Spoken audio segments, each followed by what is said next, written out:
오늘 은혜 받으실 말씀은 고린도전서 15장 55절에서 58절까지 말씀입니다. 고린도전서 15장 55절에서 58절까지 말씀을 다 같이 봉독하겠습니다. 사망아, 너의 승리가 어디에 있느냐? 사망아, 내가 쏘는 것이 어디에 있느냐? 사망이 쏘는 것은 죄요, 죄의 권능은 율법이라. 우리 주 예수 그리스도로 말미암아 우리에게 승리를 주시는 하나님께 감사하노니, 그러므로 내 사랑하는 형제들아, 견실하며 흔들리지 말고 항상 주의 일에 더욱 힘쓰는 자들이 되라. 이는 너희 수고가 주 안에서 헛되지 않은 줄 알미라. 아멘.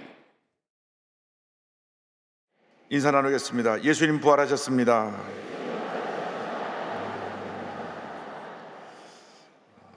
오늘 뜻깊은 부활절을 맞이해서 고린도전서 15장을 본문으로 해서 사망아, 너의 승리가 어디 있느냐, 이 같은 제목으로 함께 말씀의 은혜를 나누기 원합니다. 제목을 한번 따라해 주시기 바랍니다. 사망아, 너의 승리가 어디 있느냐? 사망아, 너의 승리가 어디 있느냐? 예수님께서 성경의 기록대로 우리의 죄를 대신하여 죽으시고 3일 만에 부활하셨습니다. 고린도전서 15장 3절 4절은 말씀합니다. 내가 받은 것을 먼저 너에게 전하였노니 이는 성경대로 그리스도께서 우리 죄를 위하여 죽으시고 장사 지낸 바 되셨다가 성경대로 사흘 만에 다시 살아나사. 예수 그리스도의 부활은 인류 역사 최대의 기적이요 축복의 사건입니다. 예수 그리스도의 부활이 2000년 역사 동안 예수님이 부활하셨다는 것을 사실이 아니라고 많은 사람들이 부활을 부정하고 그것이 아닌 것을 증명하려고 했지만 다 실패했습니다. 예수님은 성경 말씀 그대로 부활하셨습니다. 그 누구도 부활하셨다는 것을 반대하는 어떠한 증명도 하지 못한 것이 지난 2000년의 역사입니다. 예수님의 부활로 죄와 사망의 권세가 무너지고 우리에겐 영생의 축복의 길이 열리게 된 것입니다. 이 시간 예수 그리스도의 부활의 은혜가 여러분 모두에게 넘쳐나시기를 주님의 이름으로 축원합니다. 예수 그리스도의 부활로 말미암아 죄와 사망의 권세가 심판을 받고 우리 삶이 절대 절망에서 절대 희망으로 옮겨지게 됐습니다. 고린도전서 15장 55절은 말씀합니다. 사망아, 너의 승리가 어디 있느냐? 사망아, 내가 쏘는 것이 어디 있느냐? 아담과 하와가 하나님 말씀 불순종해서 죄를 짓고 타락함으로 말미암아 이 세상에 사망이 들어오게 되었습니다. 창세기 2장 17절에 성경은 말씀합니다. 선악을 알게 하는 나무의 열매는 먹지 말라. 내가 먹는 날에는 반드시 죽으리라 하시니라. 그런데 저들이 하나님 말씀을 거역하고 선악과를 따먹음으로 말미암아 사망이 우리 인류의 역사 가운데 뿌리를 내리게 된 것입니다. 아담과 하와가 선악과를 먹는 그 순간 그 영이 죽게 된 것입니다. 사람은 영과 혼과 육으로 지어져 있는데 이 영은 하나님과 교제하고 하나님 만나는 그러한 능력을 갖고 있는데 선악과를 따먹으로 말미암아 그 영이 죽게 된 것입니다. 사람은 모든 동물과 달리 하나님께서 흙을 빚으신 다음 그 코에 하고 하나님의 생기, 하나님의 영을 불어넣어서 살아있는 존재가 되도록 만들어 주신 것입니다. 창세기 2장 7절입니다. 여호와 야훼 하나님이 땅에 흙으로 사람을 지으시고 생기를 그 코에 불어넣으시니 사람이 생명이 된지라. 오직 모든 동물 가운데 사람만이 하나님과 영적으로 교제하고 대화하고 주님을 찬양할 수 있는 능력을 갖고 이 세상에 존재하게 된 것입니다. 그런데 선악과를 먹음으로 말미암아 그 영이 죽게 되었고 하나님과의 관계가 단절되어서 우리는 절대 절망의 존재로 전락해버리고 말게 되었습니다. 영의 죽음은 이어서 육신의 죽음을 가져왔습니다. 육신의 죽음이 다가올 때 우리는 영원한 절망의 자리로 내려가게 된 것입니다. 누구도 이 육신의 죽음을 피할 수 없고 육신의 죽음 앞에 무기력하게 생을 떠나야만 했습니다. 모든 인간이 지은 죄로 말미암아 죄 가운데 태어나서 죄 가운데 살다가 죄 가운데 죽어가는 절망적인 존재가 된 것입니다.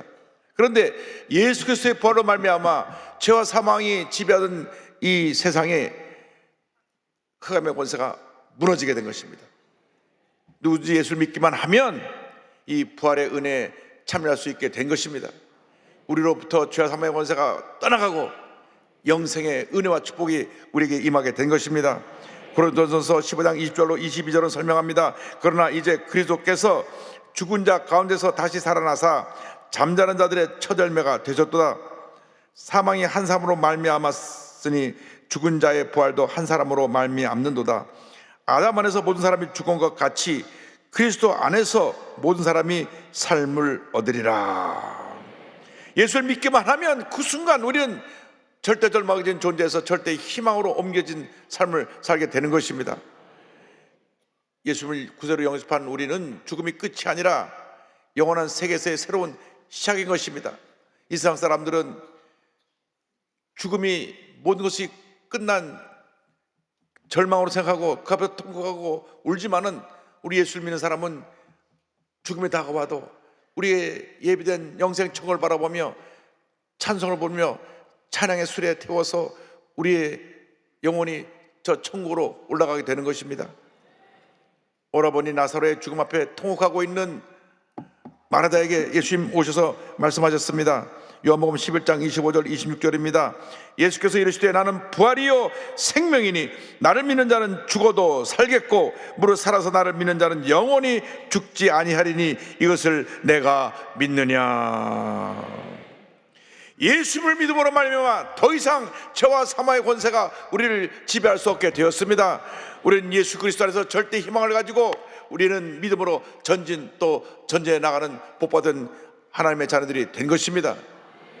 예수를 믿고 난 다음 우리의 삶에 있었던 모든 율법의 형벌에서 우리는 노예를 받게 되고 우리는 복받은 인생으로 살아가게 되는 것입니다. 우리에게 율법을 주신 것은 죄를 깨닫게 하시기 위함입니다. 로마서 3장 20절입니다. 그러므로 율법의 행위로 그의 앞에 의롭다 하심을 얻을 육체가 없나니 율법으로는 죄를 깨달음이라. 인간이 율법을 어김으로 죄와 사망의 권세가 우리 인류 역사 가운데 뿌리를 내리게 되었는데, 그래서 하나님 앞에서 의롭다고 이야기할 수 있는 사람이 한 사람도 없는 그러한 절망적인 존재가 된 것입니다.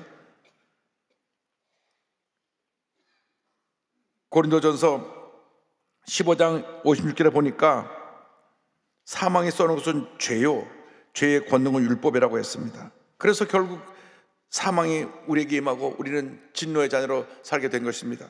에베소 2장 3절입니다. 전에는 우리도 다 그 가운데서 우리의 육체 욕심을 따라 지내며 육체와 마음에 원하는 것을 하여 다른 이들과 같이 본질상 진노의 자녀이었더니 율법의 심판이 임하여서 우리가 저주 가운데 거하게 된 것입니다. 갈라디아서 3장 10절은 설명합니다. 무릇 율법 행위에 속한 자들은 저주 아래 있나니 기록된 바 누구든지 율법책에 기록된 대로 모든 일을 항상 행하지 아니하는 자는 저주 아래 있는 자라 하였음이라. 그런데 예수님께서 이 땅에 오셔서 우리의 모든 죄와 절망, 죽음, 저주, 질병을 다 대신 짊어지시고 십자가에 달려 돌아가심으로 말미암아 우리는 이 죄와 절망, 저주에서 노염을 받게 된 것입니다. 율법의 저주에서 우리는 해방을 받게 된 것입니다. 갈라디아서 3장 13절에 놀라운 축복의 말씀이 있습니다. 이 말씀 우리 다 같이 고백합니다. 그리스도께서 우리를 위하여 저주를 받은 바 되사 율법의 저주에서 우리를 속량하셨으니 기록된 바 나무에 달린 자마다 저주 아래에 있는 자라 하였음이라. 이제 더 이상 죄와 사망, 가난과 저주, 질병과 고통이 우리를 묶어놓지 못합니다. 우리는 자유를 받았습니다. 우리는 새 사람이 되었습니다. 예수 그리스도 안에서 아브라함의 복받은 인생이 된 것입니다. 우리는 복받은 인생입니다. 갈라디아서 3장 14절은 이어서 설명합니다. 이는 그리스도 예수 안에서 아브라함의 복이 이방인에게 미치게 하고 또 우리로 하여금 믿음으로 말미암아 성령의 약속을 받게 하려 함이라. 예수를 믿음으로 더 이상 우리는 죄의 노예가 아닙니다. 죽음의 노예가 아닙니다. 절망의 노예가 아닙니다. 예수님과 함께 십자가에서 나의 저주받은 옛사람이 죽고 나가 주님과 함께 변화받은 복받은 인생으로 다시 부활하게 된 것입니다. 로마서 6장 6절은 설명합니다. 우리가 알거니와 우리의 옛사람이 예수와 함께 십자가에 못 박힌 것은 죄의 몸이 죽어 다시는 우리가 죄에게 종노릇 하지 아니하려 함이니. 이젠 다시는 우리가 죄의 종노릇을 하면 안 됩니다. 우리는 예수를 믿고 나서 끊임없이 죄의 유혹이 우리를 공격해 오지만 예수의 이름으로 물리쳐야 되는 것입니다. 우리는 죄와 사망법에서 해방되었습니다. 성의 충만을 받아 죄와 싸워 승리하고 유혹을 물리치고 믿음으로 전진해나가는 주님의 복받은 자녀들이 되어야 하는 것입니다. 로마서 8장 1절 2절은 이와 같이 선언합니다. 그러므로 이제 그리스도 예수 안에 있는 자에게는 결코 정죄함이 없나니 이는 그리스도 예수 안에 있는 생명의 성령의 법이 죄와 사망의 법에서 너를 해방하였음이라. 예수님 안에는 생명의 성령의 법이 우리를 죄와 사망에서 해방시켜 준 것입니다. 우리는 해방받았습니다. 우리는 새 사람이 되었습니다. 변화받은 하나님의 자녀들이 되었습니다. 복받은 인생이 되었습니다. 이제 우리는 거룩한 꿈과 희망을 가지고 믿음으로 전진해 나가야 되는 것입니다. 우리 좌우를 둘러보면 모든 사람이 절망 가운데서 탄식하고 있습니다. 모든 사람이 문제에 갇혀서, 과거의 상처에 갇혀서, 어려움에 갇혀서 탄식하고 있습니다. 우리들이 그들에게 꿈과 희망을 전해줘야 되는 것입니다. 예수님만이 우리의 길이요 진리요 생명입니다. 예수님 안에 희망이 있습니다. 예수님 안에 축복이 있습니다. 예수님 안에 영생이 있습니다. 이 귀한 복음을 만방에 전해야 될 것입니다. 이제부터는 우리가 예수 그리스도의 은혜로 승리자의 삶을 살아가야 됩니다. 더 이상 패배자의 삶을 살지 말고 승리자의 삶을 살아가는 여러분 모두가 되기를 바랍니다. 고린도전서 15장 57절은 이와 같이 선언합니다. 우리 주 예수 그리스도로 말미암아 우리에게 승리를 주시는 하나님께 감사하노니. 우리에게 승리를 주시는 하나님께 감사하노니. 주님이 십자가에서 다 이루었다 하실 때에 죄와 사망의 권세가 이미 심판을 받은 것입니다. 예수를 나의 구주로 영접하는 그 순간 우리는 주님의 그 놀라운 은혜가, 예수님의 승리가 우리에게 선물로 주어진 것입니다. 예수 믿는 그 순간 저주받은 인생에서 복받은 인생이 되고 실패자에서 우리는 승리자로 우리의 삶이 바뀌어지게 된 것입니다. 예수 그리스도의 부활의 능력으로 말미암아 어떤 세력도 어떤 권세도 우리를 무너뜨릴 수 없습니다. 우리는 주님 안에서 위대한 승리자입니다. 환난과 핍박과 어떤 흑암의 세력의 도전도 우리는 넉넉히 이길 수가 있는 것입니다. 여러분 마음을 지키고 모든 흑암의 권세를 물리치시기 바랍니다. 로마서 8장 35절 30절을 말씀합니다. 누가 우리를 그리스도의 사랑에서 끊으리요? 환난이나 곤고나 박해나 기근이나 적신이나 위험이나 가리랴. 그러나 이 모든 일에 우리를 사랑하시는 이로 말미암아 우리가 넉넉히 이기느니라. 우리가 넉넉히 이기느니라. 우리가 넉넉히 이기느니라. 겨우 가까스로 간신히 이기는 것이 아니라 우리가 넉넉히 이기느니라. 할렐루야. 여러분, 예수 믿고 나서 우리의 삶이 바뀌었다는 것을 잊지 않게 되기를 바랍니다. 이제 우리는 신분이 바뀌었습니다. 우리는 승리자가 되었습니다. 우리는 복받은 인생이 되었습니다. 내가 깨닫든 깨닫지 못하든 이미 그렇게 내가 신분이 바뀌어지게 된 것입니다. 그래서 우리는 이제부터는 가슴을 펴고 당당하게 승리자의 삶을 살아가야 되는 것입니다. 요한일서 5장 4절 5절을 말씀합니다. 무릇 하나님께로부터 난 자마다 세상을 이기느니라. 세상을 이기는 승리는 이것이니 우리의 믿음이니라. 예수께서 하나님의 아들이심을 믿는 자가 아니면 세상을 이기는 자가 누구냐?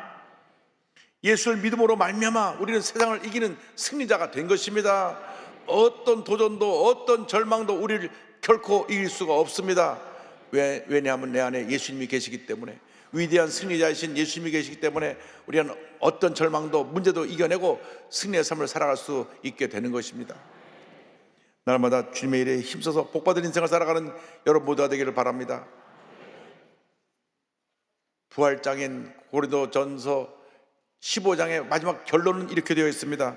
58절에 그러므로 내 사랑하는 형제들아 견실하며 흔들리지 말고 항상 주의 일에 더욱 힘쓰는 자들이 되라. 이는 너희 수고가 주 안에서 헛되지 않은 줄을 알미라. 견고히 서서 흔들리지 말고 주님의 일에 더욱 힘쓰는 자가 되라. 여러분 어디서 무엇을 하든지 우리 하나님께 영광을 돌리며 주님의 일에 힘쓰는 여러분 모두가 되기를 바랍니다. 사업을 하는 사람은 그 사업장에서 하나님의 영광을 나타내게 되기를 바라고, 또 선생님은 가르치는 그 장소에서 하나님께 영광을 나타내기를 바라고, 의사 선생님은 사람들을 치료하는 그 장소에서 하나님께 영광을 돌리게 되기를 바라고, 정치를 하는 사람은 정치하는 그 자리에서 하나님께 영광을 돌리게 되기를 바랍니다. 주의 일에 더욱 힘쓰는 여러분 되시기를 주님의 이름으로 축원합니다. 축원합니다. 여러분 우리가 잠깐 있다 가는 이 세상길에서 가장 귀한 것이 예수 잘 믿고 하나님 뜻대로 살다가 하나님의 일을 하다가 주님 앞에 부름을 받는 것입니다. 그것이 복된 인생입니다. 그것이 우리에게 주신 하나님의 축복입니다.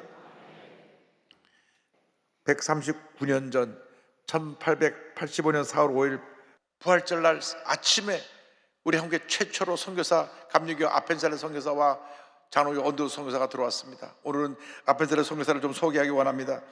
이분은 1858년 미국 펜실바니아주 스토어턴이라고 하는 조그만 도시에 독실한 크리스찬 가정에서 태어났습니다. 그가 21살이 되었을 때 감리교 교인이 됐는데, 감리교가 배우지 못하고 가난하고 소외된 사람들을 품는 그러한 신앙의 활동하는 모습을 보면서 감리교에 가서 내가 신앙생활을 해야 되겠다. 그래서 그가 감리교인이 되었고 주님의 부르심을 받고 감리교 명문인 뉴저지 메디슨이라고 있는 곳에 있는 뚜루 신학교에 가서 신학 공부를 합니다. 이 뚜루 신학교는 감리교 신학 아주 명문입니다. 2학년 때 내가 이제는 복음 들고 해외 나가서 복음을 전해야 되겠다. 그 당시 일본이 알려져서 일본으로 가야 되겠다 하는데, 자기 친구 워드월스라고 하는 친구는 그 옆에는 조그만 나라 한국으로 가겠다, 조선으로 가겠다 기도하고 있었는데 친구가 병이 들어서 그만 해외 선교를 못 나가게 됐어요. 그래서 친구를 대신해서 본인이 우리 한국으로 오게 된 것입니다. 1885년 1월 14일 뚜루 대학교에서 파송 예배를 드리고 나서 샌프란시스코를 거쳐서 배를 타고 요코하마, 일본 요코하마 항으로 갔고, 거기서 다시 고베를 경유해서 나가사키 항으로 갔습니다. 3월 31일 날 나가사키에서 부산으로 가는 배를 탔는데 그 배에 장로교 선교사 언도우드 선교사가 있었습니다. 4월 2일 부산에 도착을 해가지고 부산에서 하루를 머물고 4월 3일 다시 부산을 출발해서 인천으로 향합니다. 마침내 미국을 떠난 지 2달 20일 만에 1885년 4월 5일 인천 제물포항에 도착을 합니다. 이곳에 도착해서 이곳에 교회를 세웁니다. 7월 29일 날 한국 최초의 감리교회인 인천 중구내동에 있는 내리교회를 감리교회를 세우고, 1885년 10월 달에는 자기 집에서 서울에 올라서 예배를 드리다가 87년 9월 달에 큰 공간으로 옮겨서 예배당을 세웠는데, 그것이 바로 지금 서울에 있는 가장 큰 제일 먼저 세워진 감리교회 정동 제1교회가 된 것입니다. 그런데 한국에 와서 우리 대한민국이 앞으로 부강한 나라가 되려면 청년들을 교육해야 된다. 이분은 멀리 보는 눈을 갖고 있었습니다. 우리는 눈앞에 있는 것만 갖고 아웅다웅 다투는데, 선교사님들은 대한민국의 미래를 바라봤습니다. 앞으로 100년 대계를 바라볼 때 대한민국의 청년들이 잘 돼야 된다. 그래서 청년들을 모아가지고 영어와 학문을 가르치는데 점점 학생이 늘어납니다. 조선왕제 고종이 감동을 받아서 학교를 짓도록 허락을 하고 학교 이름을 배제학당이라고 하는 이름을 하사했습니다. 배제라고 하는 것은 배양영재, 영재를 길러낸다. 그것의 약자입니다. 잘 모르셨죠? 배제가 배양영재의 약자입니다. 여기서 많은 한국의 훌륭한 인물들이 배출되었습니다. 건국 대통령 이승만 대통령도 배제학당 출신이고, 국문학자 주시경도, 또 유명한 김소월 시인도, 또 민족운동가였던 여운형 씨도 다 배제학당 출신입니다. 그래서 우리나라 대한민국의 기초는 기독교가 세운 것입니다. 최초의 개화기에 모든 정치인이 기독교인이고, 할렐루야. 교육가가 기독교인이고, 의사 선생님이 다 기독교인이고, 모든 예술가 음악가가 다 기독교인이었습니다. 우리나라는 기독교가 없으면 오늘 여기까지 오지 못했습니다. 우리나라 140년 역사는 기독교 역사요. 우리 대한민국이 위대한 대한민국으로 발전한 역사인데 기독교 역사를 많은 사람이 지우려고 그랬지만은 그건 사실입니다. 그들로 말미암아 우리나라가 이렇게 부강한 나라가 되었는데 1887년도에 이제 언더우드 아펜셀러와 또 게일 선교사 같이 모여서 성경을 번역합니다. 이 아펜셀러 선교사가 굉장히 신학적으로 학문의 깊이를 갖고 있어서 제가 미국에서 공부할 때 뚜루 대학교에 가보니까 그때 그가 20대 쓴 책들이 여러 권이 서재에 꽂혀있는 것을 보았습니다. 그래서 이분들이 마가복음, 마태복음, 고린도 전후서를 우리말로 번역을 합니다. 그래서 계속 번역 작업을 하다가 1902년 6월 11일 날 목포에서 열리는 성경 번역자회에 참석하기 위해서 일본백 구마가와 마루호를 타고 내려가다가 전북 군산 앞바다에 밤 2시쯤 안개가 깊이 꼈는데 같은 일본 회사 기소가와 마루 배와 충돌을 해가지고 배가 가라앉습니다. 근데 자기가 그 배가 타이타닉 것처럼 3층으로 되어 있는데 본인은 맨 위층에 타고 있었고 그 아래층에는 자기의 한국 사람으로 수행하고 자기를 돕던 조한규라고 하는 분이 같이 타고 있었고 거기 또 정신요구 학생이 타고 있었습니다. 배가 가라앉을 때 뒤부터 깔았는데 갑판 쪽으로 올라온 그 맨 위에 탄 사람은 대부분 다 살았는데 자기와 함께 왔던 그 한국인 조수와 정신요구 학생을 구하러 내려가서 같이 물속에 빠져 숨겨고 말았습니다. 그때 나이가 44살입니다.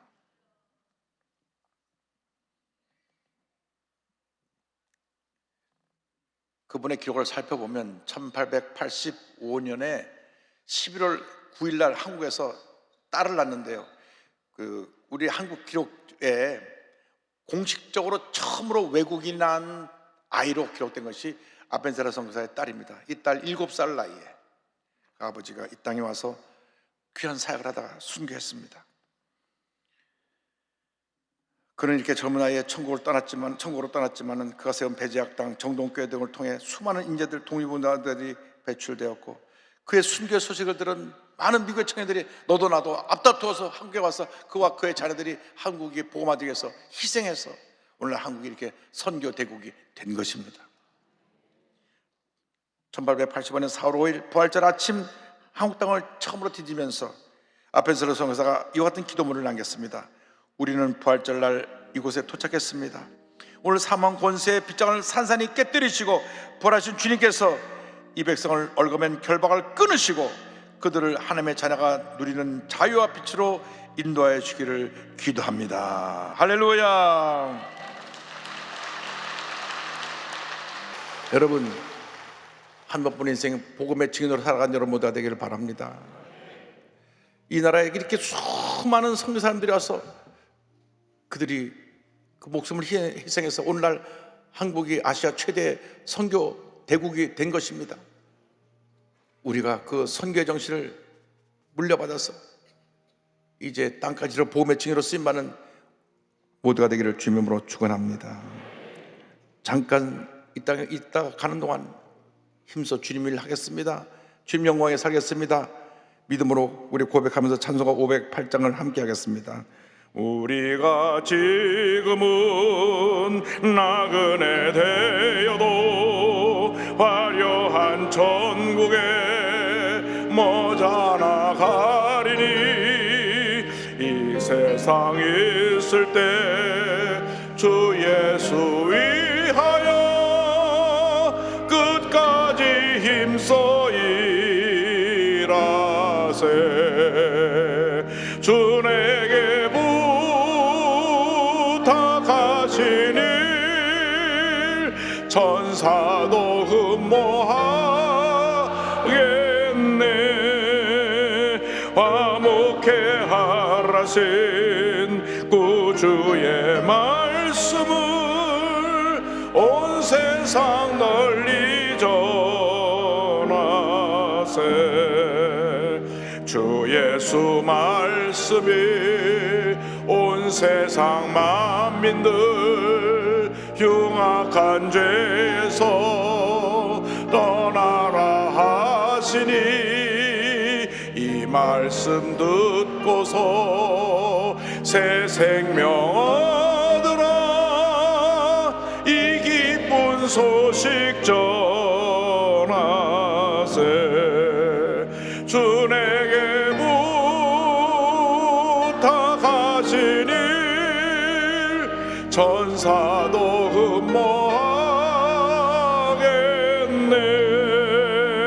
화목해 하라신 구주의 말씀을 온 세상 널리 전하세.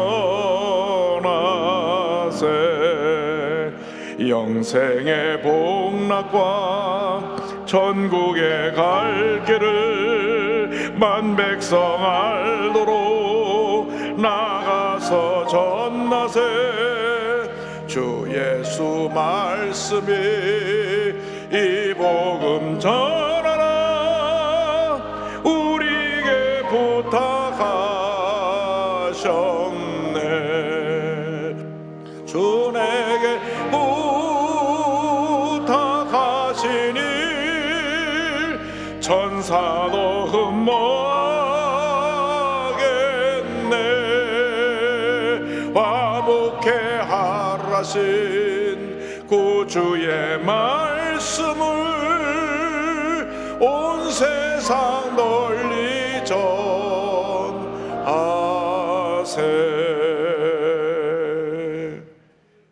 여러분, 여러에게 맡겨진 사명 깨닫고 사소한 일에 시간과 물질 낭비하지 말고 하나님을 가장 기쁘시게 하는 일에 최선을 다해서 헌신하여서 하나님께 영광 돌리고 장차 주님 앞에 큰 상급 받는 여러분 모두 되기를 주님의 이름으로 축원합니다. 축원합니다. 축원합니다. 기도하겠습니다. 사랑과 의뢰와 자비가 무한하신 하나님 아버지, 이 상에 수많은 사람들이 있지만 우리를 예수 믿게 하여 주시고 이렇게 복받은 인생을 살게 하신 은혜를 감사드립니다. 이 감격의 부활의 날에 주님 은혜 감사하며 또 이 땅에 와서 순교하고 헌신한 수많은 선교 사람들의 그 일생을 우리 마음판에 새기며 우리도 묵묵히 하나님의 영광에서 그 일을 갈 수 있도록 주님 우리를 인도하여 주시고 은혜 내려 주옵소서. 예수님의 이름으로 기도 올리옵나이다. 아멘.